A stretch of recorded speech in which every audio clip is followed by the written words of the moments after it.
Hello and welcome, my name is Danis Viskers and this is VEMonline.net. Today I'm here to tell you about three basic kettlebell principles. First principle is the principle of the hips, and here we are talking about the swing. Now, so what kind of swings do we have here? First of all, we have the clean. Let me demonstrate that. Clean, hop. And pay attention to my hips. What's happening? At first, we bring our hips behind the heels, so we bring our center of gravity a little bit behind, and then in a snappy movement, in a snappy fashion, we bring our hips towards the front to give that kettlebell that initial energy to move towards the front. So this is very important. All other swings, this principle is going to apply to any swing, right? So any type of swinging motion where we swing kettlebell towards the front. So what do we have? We have clean, hop. We have one side, other side, up to 90 degrees. We can go all the way up. Hoppa, that's the snatch. Hoppa, that's the snatch.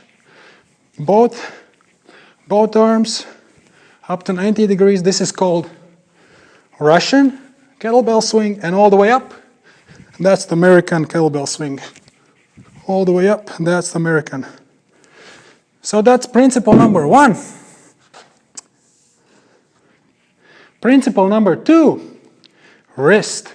Pronation of the forearm and extension of the wrist.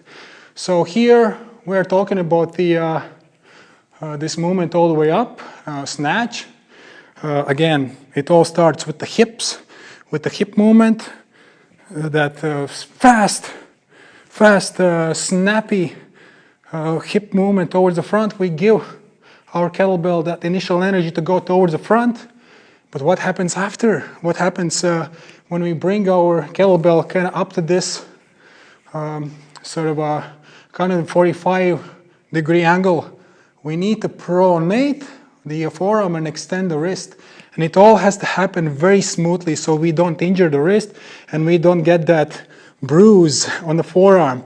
A lot of people will develop that bruise on the forearm where, right there, right at this spot here, where at first we would hit the forearm with the kettlebell.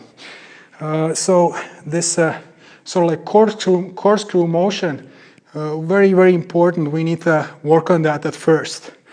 Let me demonstrate that one more time here with the hoppa, with the snatch.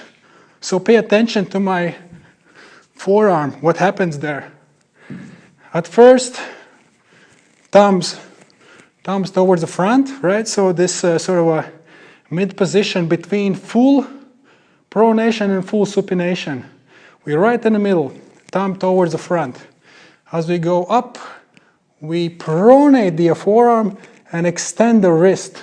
And it all has to happen very nice and smooth, in a nice smooth fashion right there. Let me demonstrate that one more time. Hoppa, hoppa, hoppa.